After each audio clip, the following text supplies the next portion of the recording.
Hello friends, আপনারা দেখছেন টোটকা নিউজ। আজকের প্রতিবেদনটি হলো মথুরাপুর লোকসভা কেন্দ্রটিকে নিয়ে। আমরা সংক্ষেপে দেখে নেব এই 7টি বিধানসভাতে কোন রাজনৈতিক দল কত ভোটের ব্যবধানে এগিয়ে আছে। তো মথুরাপুর লোকসভা 2024। মথুরাপুর লোকসভা কেন্দ্রের 7টি বিধানসভা। সেই বিধানসভাগুলি হলো পাথর প্রতিমা বিধানসভা, কাকদ্বীপ বিধানসভা, সাগর বিধানসভা,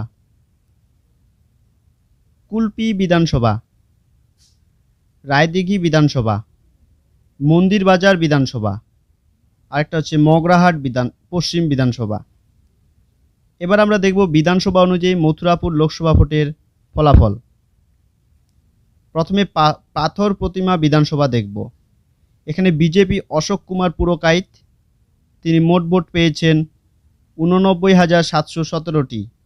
তৃণমূলে বাপি হালদার, তিনি পেয়েছেন 1,14,889টি। এবং আইএসএফের অজয় কুমার দাস, তিনি পেয়েছেন 5,575টি। এখানে তৃণমূলে বাপি হালদার বিজেপির থেকে 25,172টি ভোটে এগিয়ে আছেন। এবার আমরা দেখব কাকদ্বীপ বিধানসভা। বিজেপির অশোক কুমার পুরকাইত, তিনি পেয়েছেন 86,478টি। তৃণমূলের বাপি হালদার, তিনি এখানে পেয়েছেন 1,11,884টি। এবং আইএসএফের অজয় কুমার দাস কাকদ্বীপে পেয়েছেন 9,596টি ভোট। কাকদ্বীপে তৃণমূলের বাপি হালদার বিজেপির থেকে 25,406টি ভোটে এগিয়ে আছেন। এবার আমরা দেখব সাগর বিধানসভা। বিজেপি অশোক কুমার পুরকাইত এখানে পেয়েছেন 1,02,248টি ভোট। তৃণমূলে বাপি হালদার এখানে পেয়েছেন 1,20,963টি ভোট। এবং আইএসএফের অজয় কুমার দাস এখানে পেয়েছেন মাত্র 1,180টি ভোট। এখানেও তৃণমূলের বাপি হালদার বিজেপির থেকে 18,715টি ভোটে এগিয়ে আছেন। এবার আমরা দেখব কুলপি বিধানসভা।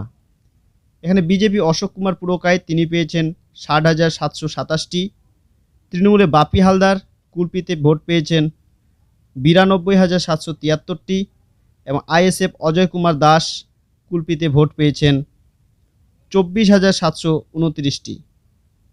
এখানেও তৃণমূলের বাপি হালদার বিজেপির থেকে 32,046টি ভোটে এগিয়ে আছেন।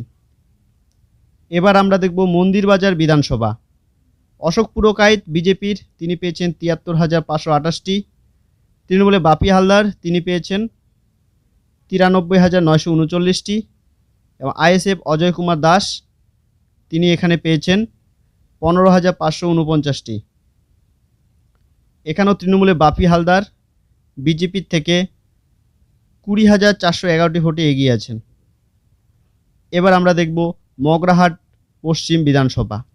এখানে অশোক পুরকাইত বিজেপির, তিনি পেয়েছেন 47,336টি।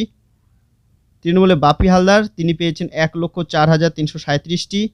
এবং আইএসএফের অজয় কুমার দাস, তিনি ভোট পেয়েছেন 17,457টি। এখানেও তৃণমূলের বাপি হালদার বিজেপির থেকে 57,001টি ভোটে এগিয়ে আছেন। এবার আমরা দেখব রায়দিঘি বিধানসভা। বিজেপি অশোক কুমার পুরকাইত, তিনি পেয়েছেন 92,764টি। তৃণমূলে বাপি হালদার, তিনি এখানে পেয়েছেন 1,13,701টি। এবং আইএসএফের অজয় কুমার দাস, তিনি এখানে পেয়েছেন 13,444টি। এখানেও তৃণমূলে বাপি হালদার বিজেপির থেকে 32,046টি ভোটে এগিয়ে আছেন। এবার আমরা দেখব postal vote. BJP Ashok Purkait, তিনি পেয়েছেন 1,876টি। তৃণমূলে বাপি হালদার, তিনি পেয়েছেন 3,245টি। এবং আইএসএফের অজয় কুমার দাস, তিনি পেয়েছেন মাত্র 76টি। এখানে তৃণমূলে বাপি হালদার পোস্টাল ভোটে বিজেপির থেকে 1,369টি ভোটে এগিয়ে আছেন। এবার আমরা দেখব মোট প্রাপ্ত ভোট। বিজেপির অশোক পুরকাইত, তিনি পেয়েছেন 5,54,674টি। তৃণমূলে বাপি হালদার, তিনি পেয়েছেন 7,55,731টি। এবং আইএসএফের অজয় কুমার দাস, তিনি পেয়েছেন 87,606টি। এখানে তৃণমূলের বাপি হালদার বিজেপি থেকে 2,01,057টি ভোটে। তো ফ্রেন্ডস, আমার এই ভিডিওটি যদি তোমাদের ভালো লেগে থাকে তো প্লিজ সাবস্ক্রাইব করো এবং পরবর্তী ভিডিও তোমরা কী বিষয়ে জানতে চাও তা কমেন্ট করে জানাও।